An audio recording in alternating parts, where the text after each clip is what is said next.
So in the last episode of Sichuan School, we learned the core fundamental stir-fry techniques. But if we really want to get a restaurant quality dish, we gotta up our game just a bit more. How are we gonna do that? By employing a technique called passing through oil, or less commonly passing through water. It's pretty simple. You take whatever protein you're going to be stir-frying and coat it in a very light marinade/batter. Then you quickly pass it through a small pool of hot oil, gently frying it. You end up with succulent, velvety, moist par-cooked pieces to incorporate into your favorite stir-fry recipe. So let's take a closer look at the best practices for this technique, starting out with that marinade I mentioned earlier.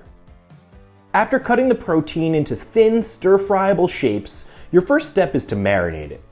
Your marinade ingredients fall into two major categories: flavor and texture. For the flavor category, your marinade should include salt, sugar, shaoxing wine, and soy sauce. The soy sauce also lends an appealing caramel color to your protein, but it should be left out of dishes where a lighter color may be more desirable. You can totally add other flavor-altering ingredients at this point, but I think it comes out best when you just stick to these basic seasonings. As for our texture-altering ingredients, we've got cornstarch and egg whites. The cornstarch is going to gelatinize when exposed to heat, giving your meat a really great velvety mouthfeel. The egg whites also help with that mouthfeel, and without getting too deep into the chemistry, will tenderize your meat by altering the pH of its surface. This screws with the way its proteins typically react when cooked, giving you a softer texture. If you want to get that really soft Chinese takeout texture, you can add an enzymatic meat tenderizer as well, but I like a little bit of chew to my meat. To make the marinade, whisk your egg white just enough to create a homogeneous texture before thoroughly mixing the rest of the ingredients in and incorporating it all into your protein. And the last but incredibly important step is to toss everything in a little bit of oil to keep the pieces from sticking together when we cook them. At this point, you can toss the whole thing in your fridge to marinate while you prep out the rest of your veggies and other ingredients for your stir fry. Now that your protein is marinated, it's time to actually pass it through some oil. We'll start by adding 1 to 2 cups of oil to a wok or a pot. The amount of oil you have to add really depends on the size of your cooking vessel, but it's better to err on the side of using a lot of oil when you're first learning the technique.